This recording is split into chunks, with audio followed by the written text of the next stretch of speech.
Hi friends, welcome to a Lovely Yarn podcast where I talk about my knitting. My name is Amber and thank you for joining me. I think I'm going to hop right into it today because I'm feeling a little bit of a time crunch. Today's actually a really busy day. We have multiple things going on today and I have to leave my house here in 55 minutes. So let's see if I can stay on task. So today I have knitting to talk to you about, and then I also have kind of delved into a newer hobby of junk journaling. So I'm just going to briefly talk about that at the very end, because I haven't even really got into it too much, but I'm just having a lot of fun with it, and I'll kind of talk about my reasoning why I've decided to start that hobby. Because do I really need another creative hobby? No, I don't need it, but it's spring. So this is the time of year that I feel super creative and I'm just like wanting to do everything. So let me start with what I'm wearing. This is actually my Rift tee. This is a Jacqueline C-Slack pattern, I think. Let me show you here. So it is a cropped and it has the split seam. I made this last year and I was trying to find the yarn, and this is where keeping Ravelry pages would be really helpful, but I'm horrible at that because I could not remember what yarn. I know it was a Quince & Co. At least I'm pretty certain it was a Quince & Co. yarn, but I cannot remember what the yarn was, and I probably have a little bit of it left somewhere and just like stashed away in a basket, but honestly, I'm literally throwing this podcast together at the last minute, so I didn't have time to look for that. So if I find the ball band before I actually post this video, I'll include it in the all the details in the description below. But I really love this. Normally I wear this over dresses, but I thought I'm going to throw it over a pair of jeans today because I think we're going to have 70-degree weather today, so I'll have to probably put another sweater on top of this while I'm out and about. But anyway, it's a really nice, I love it. It's a really good tee, and I actually bought yarn last year, which, let's see, I do have it right here. I already have 2 of these caked up and ready to go.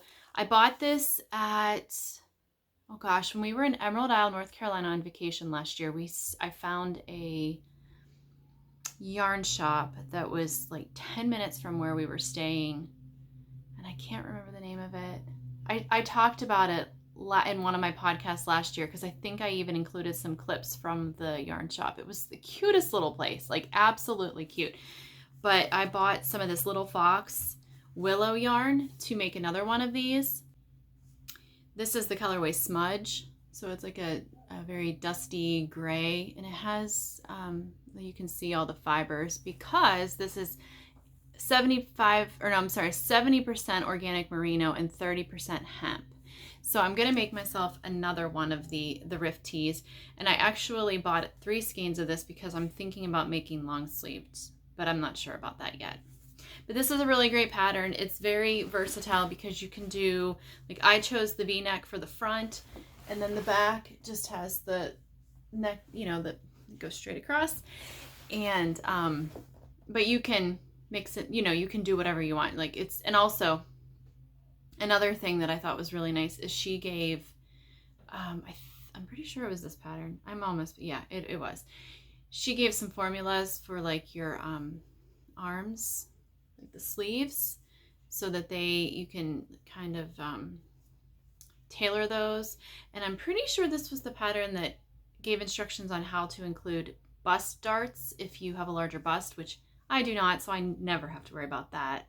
But I know that can be an issue because it kind of, if you have a larger bust, then you're knitting, it makes the shirt too cropped in the front. So I'm pretty sure that she included instructions on how to include bust darts. So that is the Rift tee. That is what I'm wearing today. And then I'm going to jump into my FOs, my finished objects.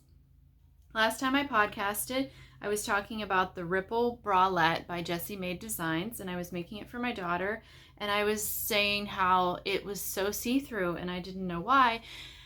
And then Martha, one of my viewers, asked me, are you making, like, the size 6 needle is bigger than what you're supposed to be using. You're supposed to be using a 4 for the body, because she's also making the pattern. I'm like, oh. So I looked, and yes, I don't know how I did it, but I was knitting the body on a size 6, and which makes no sense, because the ribbing, when you cast on for the ribbing, you're supposed to do that in, I think, a size 2, US 2, and then you move up to a US 4 for the body. I have no idea where I got the 6 from, but it was there. And so I honestly, I only had like 2 rows. I don't know. I ripped it back. Okay, so I ripped it back, and I did it on the size 4, and I finished it. And this is actually knit. This has been blocked already, because when you finish it, it's kind of all like really scrunched up. So I blocked it to open it up. And I also blocked it hoping that this yarn would bloom, because it's still see-through. This is Hawthorne Fingering by Knit Picks, and it is the, what is this color called? The Spark Speckle.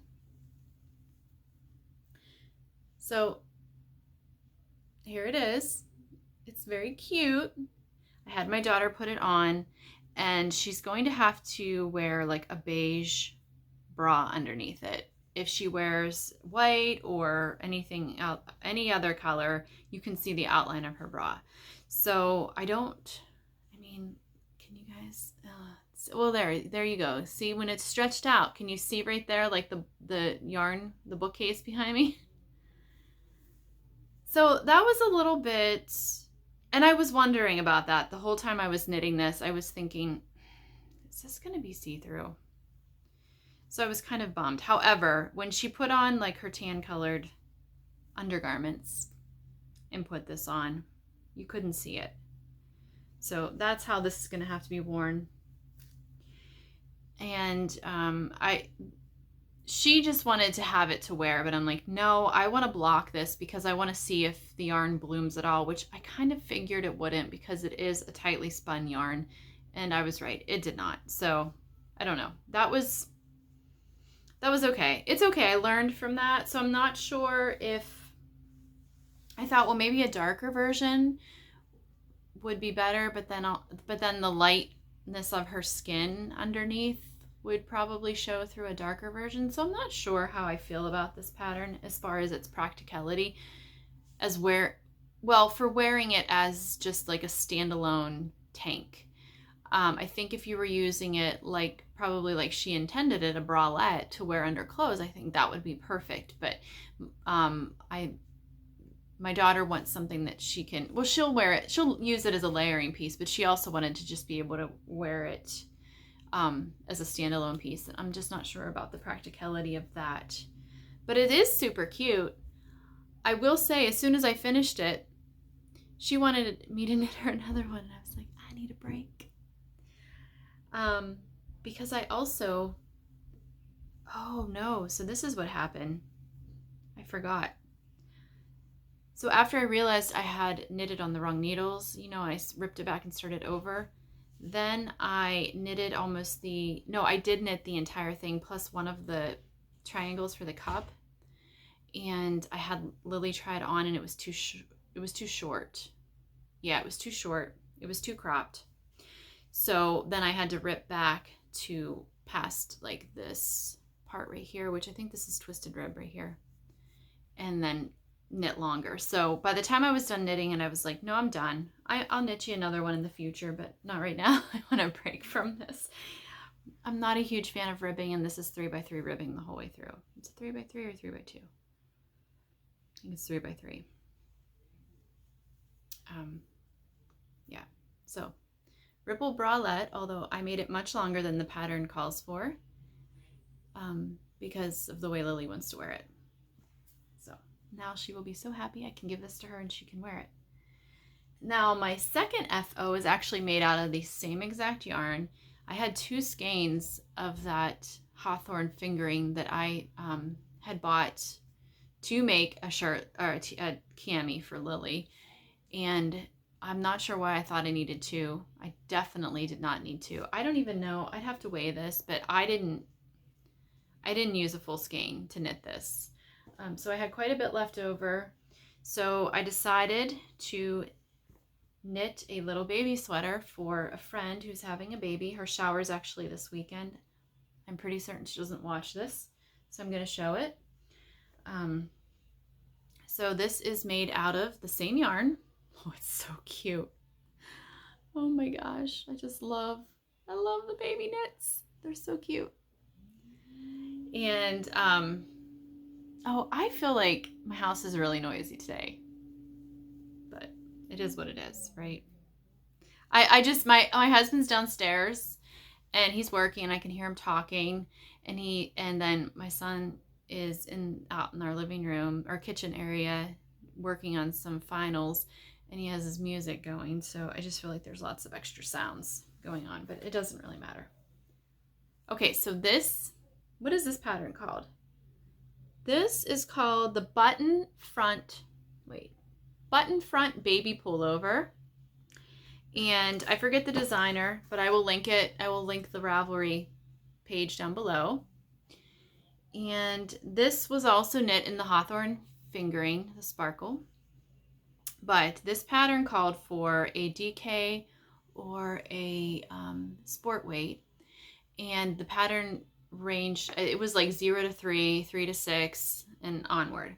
So I wanted to do the 3 to 6 because I thought that way that'll get us into next fall and winter when her baby can wear this. So what I ended up doing is I had enough of the hawthorn left that I was going to hold it double. So I thought that'll give me like a DK.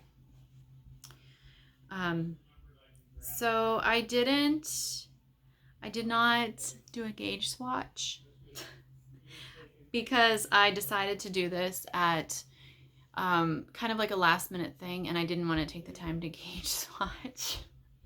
I honestly don't like gauge swatching. I've talked about this before, and in this case I should have, but it would have saved me time. So I started knitting with the 2 strands held double, and I got it's knit from the top down, and I got down to, I completed the whole body, and I was working on the ribbing and getting ready to bind off on the ribbing.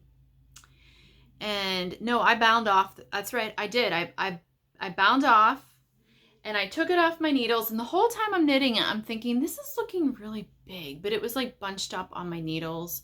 I should have checked it. I have ways to check it, and I should have taken the time to check it, but I did not.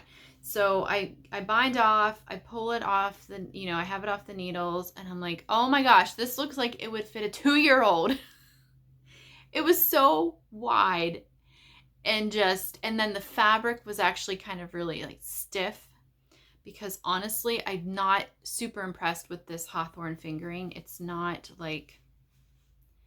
super drapey. I'll put it that way. I mean, it turned out drapey with this, and also with this. I mean, this is very nice and soft now, but to hold it double, it was really stiff feeling. So I completely ripped it out and started over. And I thought, I am just going to do the 3 to 6 month size in the fingering weight. And it turned out perfectly. I think it's perfect. It's so cute. I can't wait to knit for my grandkids. Yeah. And then this is wonderful because babies have big heads. So this is actually a functional little button placard there that you can unbutton so you can get the sweater over the baby's head. And yeah, super cute. I'm very happy with it. I blocked it. It's all ready to go. The shower is on Saturday, so that was perfect timing. And now I need to make a note that this pattern needs done in a fingering weight yarn to get the sizes that I like. And also I knit this Guys, seriously, if I would just take notes when I was knitting, my life would be so much easier when it comes to reknitting stuff, because now I'm trying to remember. Oh, I knit this whole thing on a size 2 needle. I'm going to write that down right now in my notes.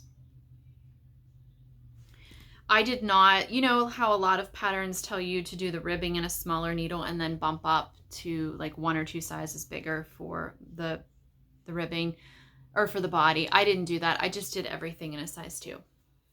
So, yes. And this is a paid for pattern, but when I was trying to find a free pattern, and I actually have some knitting books that have children's and babies patterns in them, but I didn't like any of them. And so I thought, well, if I invest a few dollars into a pattern that I really like the look of, and this, it ends up, you know, that I actually don't mind knitting it now that I know what kind of yarn to use with this pattern. But I thought, you know, I do have grandchildren in my future, and since my oldest is married now, that may not be too far in the future, so I didn't mind investing a few dollars into a pattern, a paid for pattern. But anyway, so I want to show you real quick what we got.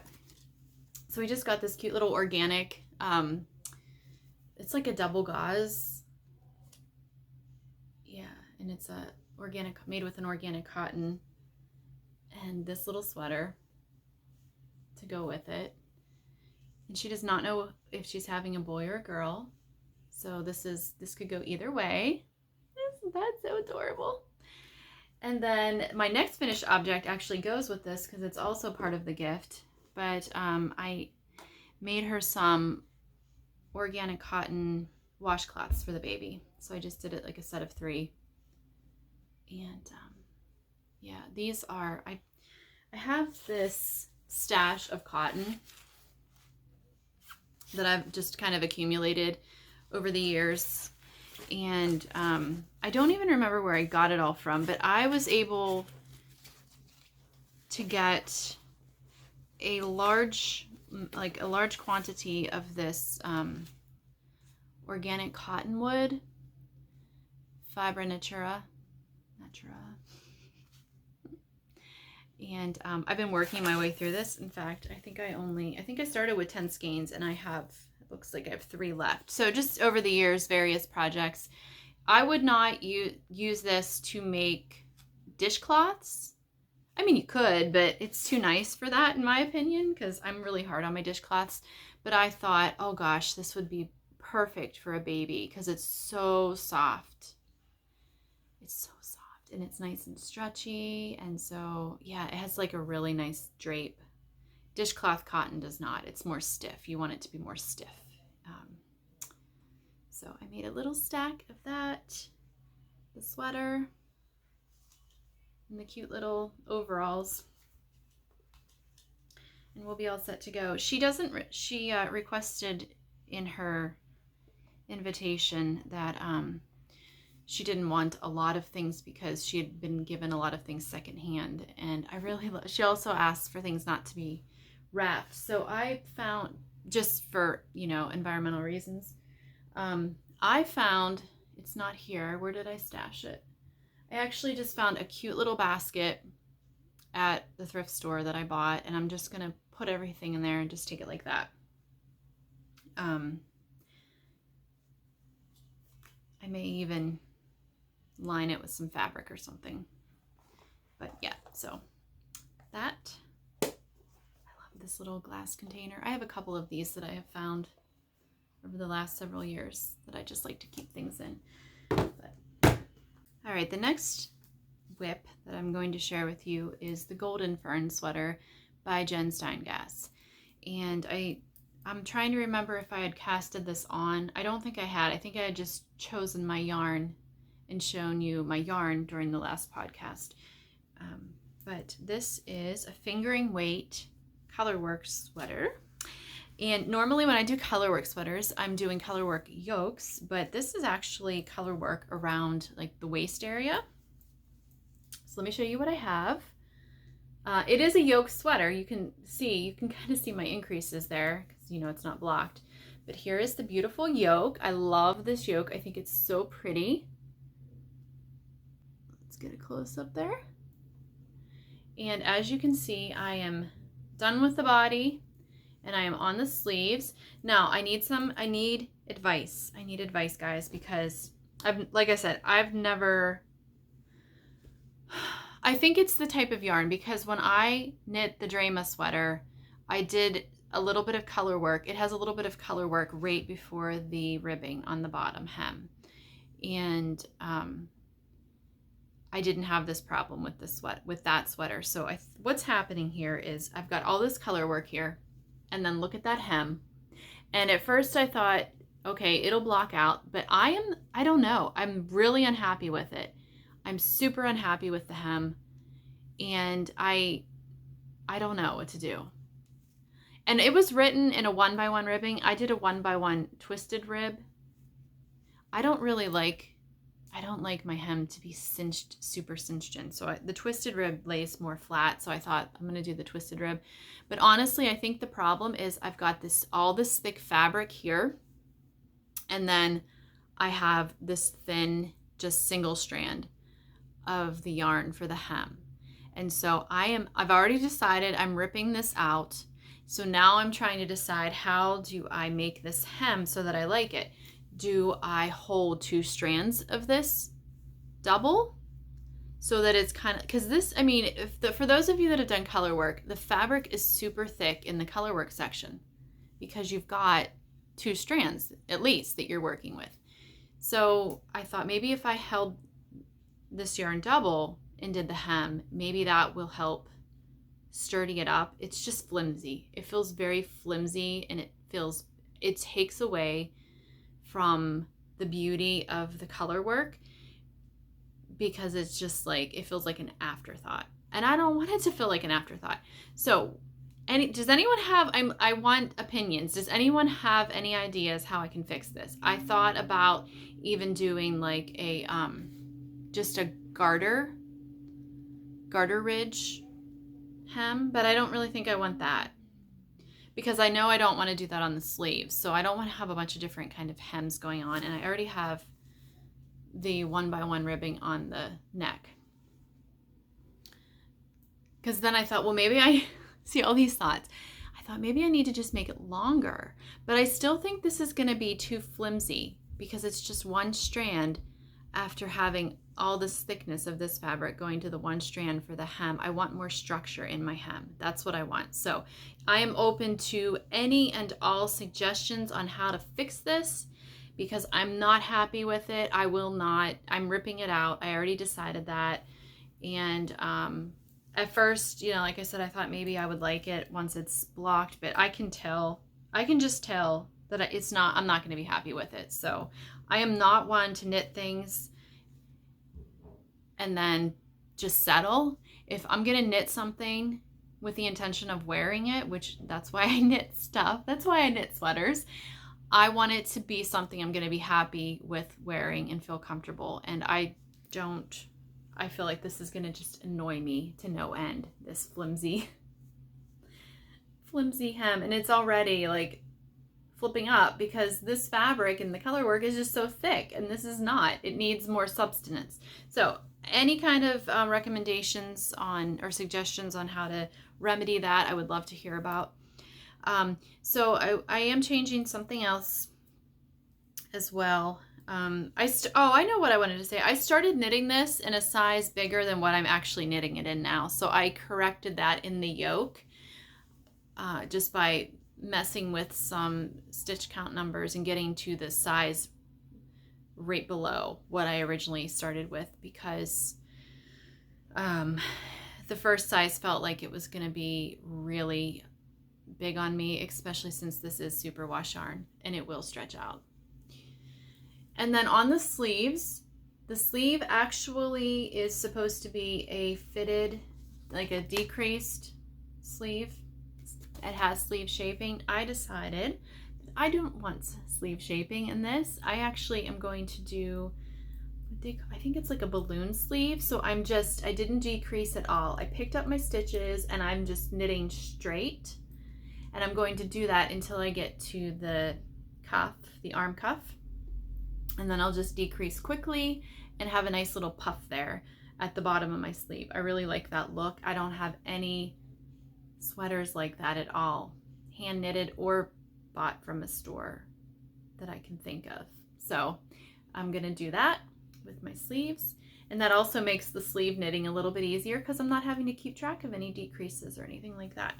So yes, that's what I have left to do. I just need to finish this sleeve, that one, rip out the hem, figure that out, and then I will have this done and probably have to put it back until next fall, which is fine because I think, I don't know if I mentioned this here before, but I prefer to knit with animal fibers. Plant-based fibers are not my favorite thing to knit with. I wish I could remember what this was. I think this was an all plant-based fiber. But they're just not my favorite because they're not as stretchy. They don't have as much give, so I just don't enjoy that process as much. So I will knit with wool yarns, alpaca yarns. Yeah, like I'll knit with animal fiber yarns all year round. Oh, and I should have said, so in the golden fern, my original intention was just to make it a 2-color. So this color, which is Knit Picks Hawthorn Fingering in the Eugene tonal colorway. And then I was going to just do this for the botanical color work. And this is in, oh gosh, where'd that go? She doesn't dye yarn anymore. And this is her old tag, the Blackberry Ridge Old Wire Road Fiber Co. Yeah, this is her colorway, Briar. It's the, oh no, I'm sorry, Briar BFL, but it was the Bloom colorway. And this is what I knitted the top part in.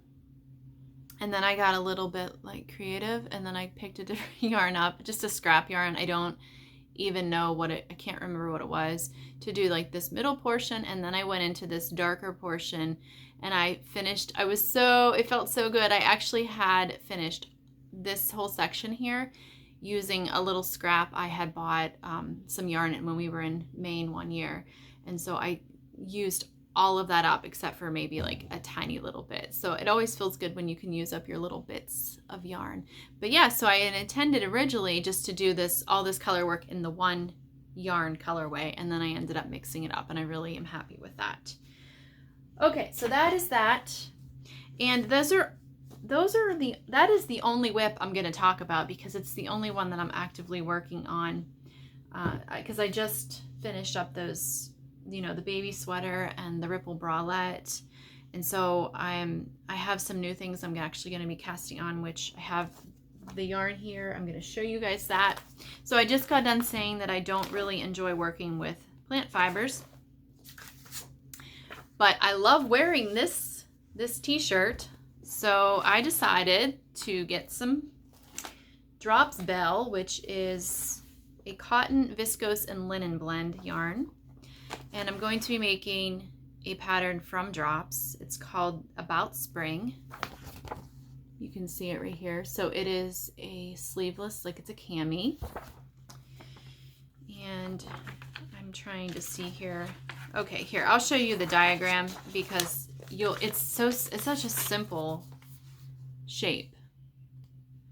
It's kind of the same shape as the ripple bralette, only this is looser because it's stockinette through the body. It's not a ribbed body. But I ordered this from Wool Warehouse in the UK, which is where I get, like, that's the only place I can really find Drops. I wish someone in the United States would carry Drops. If you know of a yarn shop or a distributor in the United States that carries Drops yarn, please tell me. I haven't been able to find one. So I ordered from Wool Warehouse, which honestly, it's fine because their shipping is not bad for, international shipping. It's not bad. And it comes very quickly. So I'm not complaining about it, but it's just I just haven't been able to find a US distributor of Drops yarn. And I do actually really like that brand. So here it is. This is the color. It's Belle is the name of the yarn line, and it's color 23. So it's just like a beigey color. And I bought 6 skeins. I doubt I'll use all of them, but that's what the pattern said as far as yardage for my size. So I'm going to be casting this on. I just want to finish, I really want to finish the golden fern, although I may not wait to do that.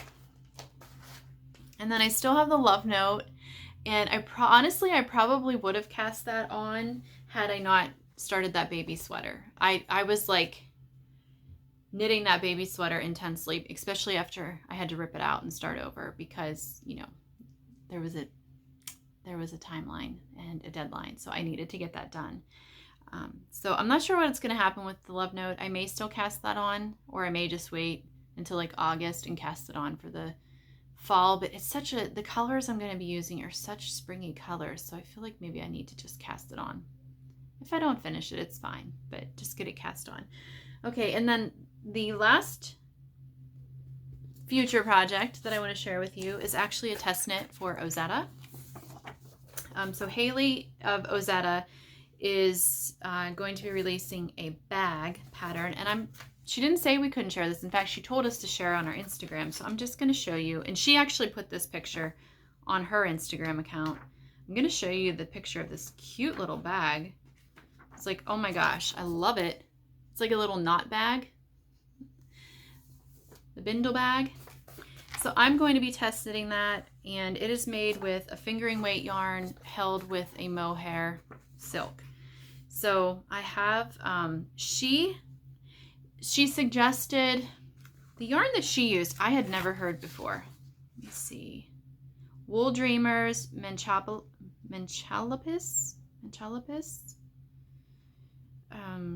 And then held together with a mohair. I'm using the Nutiden yarn. I have a lot of this. I have not purchased any of theirs in probably the last year, but when they first started making this, I bought it several times, and I don't even know what colorway this is. But I'm going to be making my bag out of this, and I'm going to be holding it double with a crew colored mohair that I'm getting from my friend Jody. I just need to go down to her house and get it. I thought that I had enough mohair, but I do not. I'm short like 20 yards, which is kind of annoying, but it's okay. I'll have extras then of what I get. And I told Jody, I want a neutral color because this is coming up very green on camera, or maybe, I don't know. It's much lighter. It's much lighter in person. I feel like it's very dark. Could just be because I'm sitting in a corner. But yeah, that's what I'm going to use for that, for the bindle bag. And I'm going to get my yarn, my mohair yarn off of Jody sometime within the next 2 days so I can get started on that. And that is a deadline at the end of May, so I need to get working on that. So I don't know, maybe I won't be casting on the love note. We'll see. We'll see what I decide to do. Okay, so that is all for the knitting. Oh, I wanted to show you, I got this fiber from Jody. I think I maybe mentioned this in my last podcast, but I got this beautiful fiber. It's from her sheep, Icelandic. Oh gosh, I'm probably screwing that up. Oh, I should be a better note taker. I feel like I'm so organized in so many areas of my life, but some just are completely lacking.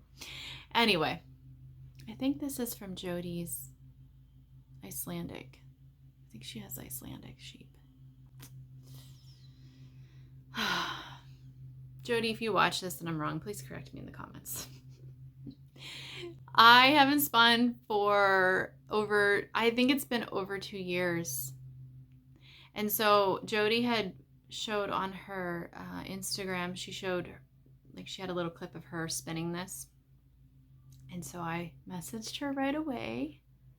This is one of the benefits of having a neighbor who has sheep and dyes yarn and has, farm yarn from her own sheep and also fiber. I was like, can I get some of that? So I have some. It's very, lots of lanolin, which I actually love spinning fiber that's heavy in lanolin. I See, like already just from holding it, my hands feel moisturized. I love that. I love it. It's such an experience to work with fiber that's not overly processed. I've spun lots of different types of fibers, and I've spun some that are more raw. I've spun some that are, I've actually spun raw fiber from my alpacas. I've also spun more processed that you buy, like you can get large quantities of it because it's not like anything particularly special. But my favorite type of yarn to spin is the more this isn't unprocessed because it has been washed, although it's been lightly washed, Jody had said, and it's also been like carded and stuff, but I don't know. It's just a different experience. And also knowing that it came from sheep that live right down the road from me is also special. So I was hoping to have had this spun, but you know, it is the time of year where I'm out in the garden more, and I'm doing a lot more outside. So my knitting and fiber stuff isn't as, I don't have as much time to devote to that. And we're also getting to the end of our homeschooling year. And so now I'm like, oh my gosh, I got to get our portfolios done. I got to get the kids to the evaluator. My middle son, Ian, graduates this year, so I got to get all those loose ends tied up. So it's just, the spring is a busy time of year. It's also the time of year I feel the most inspired, but I don't just specifically feel inspired for knitting. I feel inspired in not every area of my life. This is the time of year when I feel like trying new things, new crafts, new creative endeavors, which I think that segues nicely into what I want to show you. So I do watercoloring, and I've been watercolor painting since high school. Although after I had kids, when my kids were young, you know, that kind of actually it was non-existent because I just wasn't in the right headspace to watercolor. But I've picked it back up over the last probably 5 years. It's not like a daily practice that I do or anything like that. Honestly, it's not even a weekly practice, but I do tend to watercolor more in the spring, again, because I just feel so inspired, because everything's coming back to life, and there's something about that just makes me feel so energized. So I've been doing more watercoloring, which I shared some of that. I've been sharing some of that on my Instagram account. And I do my prayer journaling and stuff like that, but I just recently discovered junk journaling. I'm just going to talk about this really quickly because it's not anything that I'm well versed on yet. I'm just learning. But the reason I was attracted to this is because it's very much a no rules type of way to express yourself. So you can buy a journal, make a journal, you can do it however you want. I'm going to actually link the YouTube channel that I am finding super inspiring. Her name is Johanna, and I forget where she's from, somewhere in Europe, but she is super inspiring to me. So I watched a video on hers on how to actually make a junk journal, like the actual hardcover, out of a cereal box, or I used a cracker box in my case. And so let me show you. And then it also shows you how to do the book binding to bind your pages in. So here is my junk journal. This is the front so far. Very imperfect, you know, like this is very imperfect, but I could care less, guys. I really could. And then on the inside, on that cover, I put that. And then on the back, I just layered a couple things here. I'm very inspired by nature, which you probably know that. And I think that'll really come out in my journaling. Well, it comes out in my watercoloring. Most of what I watercolor, actually, all of what I watercolor is from nature. But then basically what you do is you make your cover, okay? And the spine is actually going to be covered up by the pages, so you don't have to do anything to that, which is why that is unfinished looking.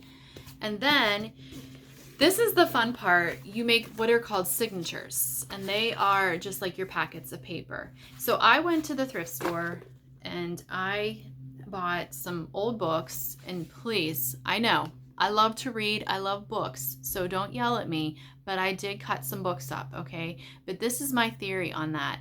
These books are just gonna sit on shelves in thrift stores, and I can take them and I can take pieces of them and put them into my junk journals. And so that's what I'm doing. Please don't yell at me. I know some of you are probably gonna have a real problem with cutting up books, but like, so here's one. This is just some scrapbook paper, some cardstock. I found this really cool old book that so these are all like my base pages. And then you basically just make these things. They're called signatures. Okay, here's another one. This is just some packing paper that I save packing paper. When stuff comes packed in that brown paper, I love that. I use it to wrap gifts in. I use it in crafting, so I always save it. But anyway, here you go, okay? I made 5 of these. And then next step is binding it into the spine of the book, which is what I'm going to do next. And then you use these as your bases, and junk journaling is basically just layering. And then I'm going to, the intention for mine is to, okay, so do you ever get like just little bits and bobs of papery things that you're like, oh, I want to keep that, but I don't know what to do with it, and I don't really have a good place. Well, my husband bought me this wooden box, handmade wooden box, years ago for, I think, my birthday, I think it was.